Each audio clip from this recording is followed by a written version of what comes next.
Hello and welcome to my weekly horoscope for week commencing the 25th of April.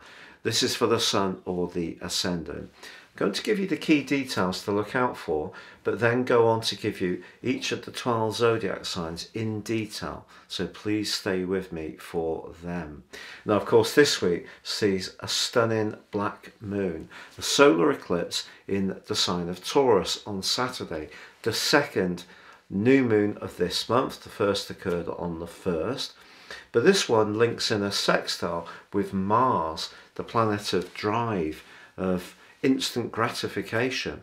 And over the next 6 months, I think this gives us a lot of impulse to really grapple with these new financial realities that we've been given in recent times and try to find the best way through them. Now, Mercury, the planet of communication, goes into shadow in the sign of Taurus on Tuesday.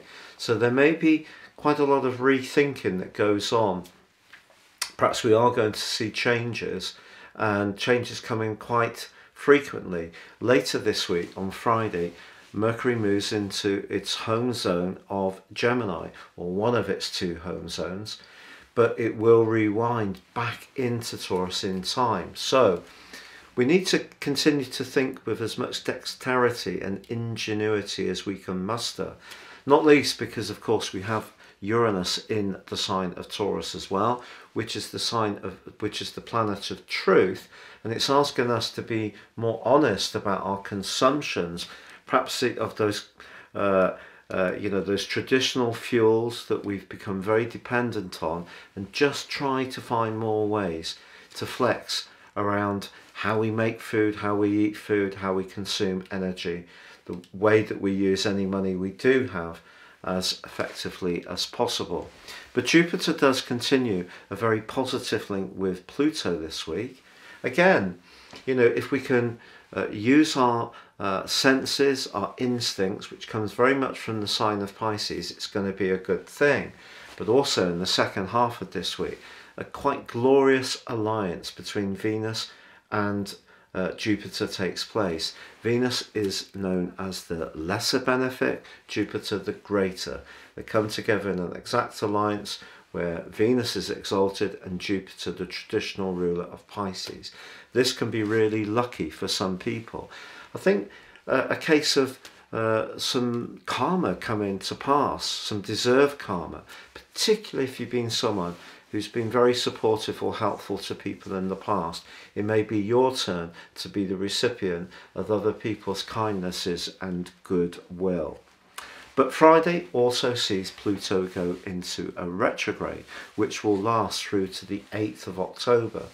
Pluto in Capricorn is very much about traditional power, but because Pluto is going to be moving for 2.5 months in 23 into Aquarius, and then into the sign of Aquarius for a longer period of time in 24, we're going to see some of those old power structures really being eroded. Perhaps some of the power that's being imposed in a negative way at the moment will make way. Let's all hope that might be the case.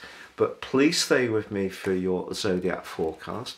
But if you would like to ascend above this information and grapple with more serious astrology, give me 3 pieces of your personal information of time, date and place of birth, and I will give you a roadmap that you can steer your whole life with, future forwards. This is with my special offer, which has 30% off of a character analysis and a 12-month forecast. Gain searing insights to guide your moves, but also unlock your true potential. Please see the link beneath this video. Also, if you're new to my channel, I'd be honoured if you would subscribe. Please click or tap on the bell notification symbol. And if you'd like to get your free written daily horoscope fired to your device each morning, please see also the link below. Hello Aquarius, and welcome to your weekly forecast for week commencing the 25th of April.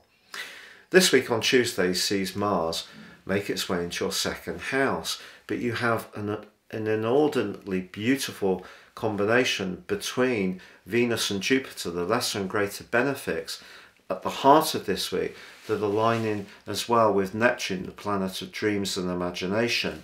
But Mars gives them a more robust, thrust-in support.